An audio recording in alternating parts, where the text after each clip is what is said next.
अस्सलाम वालेकुम ख़वातीनो हज़रात, आज की पॉडकास्ट के साथ आपकी खिदमत में हाज़िर हैं। ख़वातीनो हज़रात, मुझे उम्मीद है कि आज जो हमारे मेहमान हैं, उनसे मिलकर आप सबको बहुत खुशी होगी। आज हमारे जो मोहतरम मेहमान हैं, उनका नाम मोहम्मद अफ़ज़ल है और अफ़ज़ल साहब के मुतालिक मुख़्तसर तारुफ़ ये है, जब मैंने उनसे पूछा कि मैं अपनी ऑडियंस से आपका क्या तारुफ़ करवाऊँ, तो उन्होंने जिस इनकसारी का और जिस मुनकसरुल मिज़ाजी का मुज़ाहिरा किया, उसने तो मेरा दिल मोह लिया। अफ़ज़ल साहब कहने लगे कि यार मैं एक रिसर्चर हूँ और यही मेरा बुनियादी तारुफ़ है और जो शख्स भी तहकीक के मैदान से ताल्लुक़ रखता है, वो अपने ज़हन के अंदर इम्कानात को ज़िंदा रखता है। वो एब्सोल्यूट नहीं होता है। वो हर चीज़ की टोटैलिटी के ऊपर कतइयत के साथ कायल नहीं होता है। वो इस बुनियाद पर रिसर्च करता है कि मैं ठीक भी हो सकता हूँ और मैं गलत भी हो सकता हूँ। इसलिए मुझे उम्मीद है कि आज अफ़ज़ल साहब से गुफ्तगू में आप सबको और मुझे भी सीखने का मौका मिलेगा। अफ़ज़ल साहब एक नॉवल के मुसन्निफ़ भी हैं और उसका नाम मुझे बड़ा कैचिंग लगा, कायनात ज़वाल के उरूज पर, करेक्ट अफ़ज़ल साहब? और उसके जी, ऐसे अलावा ही। अफ़ज़ल साहब जो हैं अ, अफ़ज़ल साहब का ये कहना है कि वो एक्जिस्टेंस ऑफ गॉड और आइंस्टाइन की जो थ्योरी ऑफ रिलेटिविटी है और उस इन 2 चीज़ों की जो आपस में इंटरकनेक्टिविटी है, वो उनकी गुफ्तगू का बुनियादी मौज़ू होगा। अफ़ज़ल साहब, आप क्या समझते हैं कि जो अल्बर्ट आइंस्टाइन की थ्योरी ऑफ रिलेटिविटी है, उससे एक्जिस्टेंस ऑफ गॉड को साबित किया जा सकता है अफ़ज़ल भाई? जी, बिल्कुल साबित किया जा सकता है। बल्कि ये जब हम ये बात करते हैं कि एनर्जी जो है, इसको मैटर में और मैटर को एनर्जी में कन्वर्ट करते हैं, तो मैं तो ये समझता हूँ कि हम जो बात करते हैं बिग बैंग की, तो बिग बैंग से पहले भी जो है ना हम कई यूनिवर्स को अप्रोच कर सकते हैं। हो सकता है कि 200-300 साल के बाद जो है न्यू थ्योरी आए, जो ये साबित करे कि इससे पहले जो है कई दफ़ा एनर्जी को मैस में और मैस को एनर्जी में कन्वर्जन हो चुकी है। तो मैं यही समझता हूँ कि क्योंकि हम बेसिकली 5 सेंसेस के ज़रिए हर चीज़ को अप्रोच करने की कोशिश करते हैं। हुँ, आप जब 5 सेंसेस की बात करेंगे तो मैथ्स की बात करेंगे, वो एनर्जी की आप बात नहीं कर सकते। जब हुँ। आप एनर्जी की बात करेंगे तो आप 5 सेंसेस से हटकर कोई बात कर रहे होते हैं। तो बेसिकली कन्फ्यूजन आती उस वक़्त है, जब आप जो है मैथ्स को 5 सेंसेस के साथ-साथ एनर्जी को 5 सेंसेस से समझने की कोशिश करते हैं। अफ़ज़ल भाई, ये जो हकीकत जो आप पर आश्कार हुई है कि हम मास एनर्जी की इंटरकनेक्टिविटी को और बिग बैंग से पहले के हालात को, उनका इदराक हम हवासे ख़म्सा से नहीं कर सकते। अफ़ज़ल भाई, बड़े बड़े अदब के साथ मैं अब अगर आपसे इख्तिलाफ़ करते हुए ये पूछूँ कि इस चीज़ का इदराक भी आपको उसी हवासे ख़म्सा की मदद से ही हुआ है ना, जिस हवासे ख़म्सा को आप कोस रहे हैं? या आपके पास 6, 7, 8, 9 कुछ ज़्यादा सेंसेस हैं? बिकॉज़ यू आर अ नहीं ह्यूमन बीइंग। 5 सेंसेस से ही हुआ है, लेकिन आप 5 सेंसेस के ज़रिए एक हिस्से को सिर्फ़ अप्रोच कर सकते हैं, दूसरे हिस्से को आप अप्रोच ही नहीं कर सकते।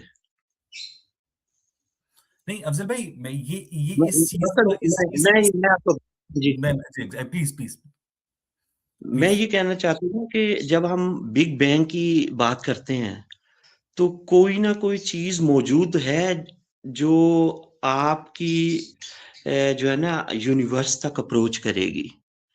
वो आप उसको कोई भी नाम दे दें, वो बिलफ़र्ज़ एक एटम ही आप कह दें। हुँ, तो जब आप एटम की बात करेंगे तो ये 5 सेंसेस जो है एटम को अप्रोच करेंगे। हुँ, हुँ।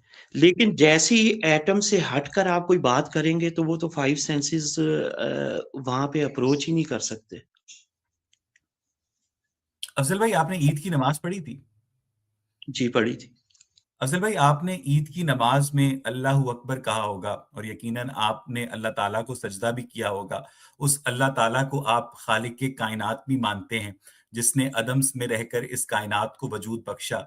मेरी बुनियादी जो क्वेस्ट है, मेरा जो बुनियादी सवाल है, जो मेरी ज़िंदगी का सबसे बड़ी जुस्तजू है, जो सही है, वो ये है कि आपने ईद की नमाज़ में जिस अल्लाह ताला को सजदा किया था, याद किया था, उस अल्लाह ताला के वजूद को आइंस्टाइन की थ्योरी ऑफ रिलेटिविटी से किस तरह साबित किया जा सकता है? अलिफ। और बे ये कि अगर आइंस्टाइन की थ्योरी ऑफ रिलेटिविटी की मदद से अल्लाह ताला के वजूद को साबित किया जा सकता है, जिसको ईद की नमाज में आपने सजदा किया था, तो फिर तो एल्बर्ट आइंस्टाइन को बहुत सारी ईद की नमाजें पढ़नी चाहिए थी, उसको भी मुसलमान होना चाहिए था, लेकिन उसकी ज़ाती ज़िंदगी में तो हमें मज़हब का कोई अमल दखल नहीं मिलता अफ़ज़ल भाई। नहीं, असल में मज़हब का अमल मज़हब से मज़हब और मज़हब जो है वो तो बेसिकली कॉन्सेप्ट ही रहता है ना। रिलीजन जो है, रिलीजन तो आप सिर्फ़ इतना कह सकते हैं to do good and prevent bad. बस रिलीजन तो इधर तक अप्रोच करेगा। बाकी कायनात को कैसे बनाया, क्यों बनाया, ये तो इंसान जो है अपने सेंसेस के ज़रिए इसको समझने की कोशिश करेगा। मैं जो है एक छोटी-सी एग्ज़ाम्पल देता हूँ कि 13.8 बिलियन ईयर्स जो है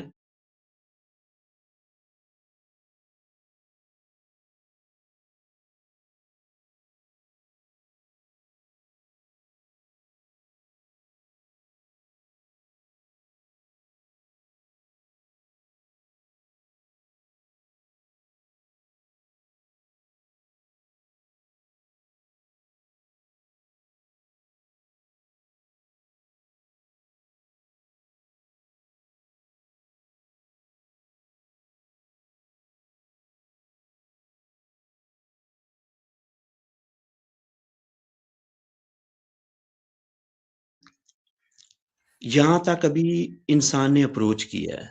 हुँ, ऐसा ही है। बिल्कुल। इससे पहले जो है इंसान ने अप्रोच ही नहीं किया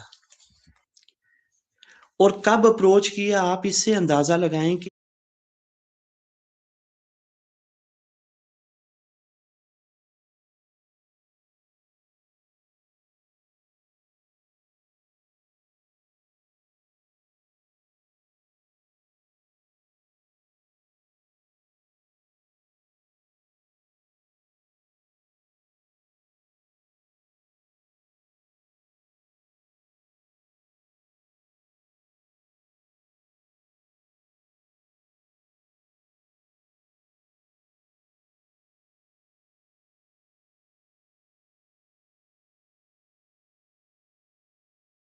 ये जो डाटा हमारे पास आज की दुनिया में अवेलेबल है, हुँ, आज के दिन तक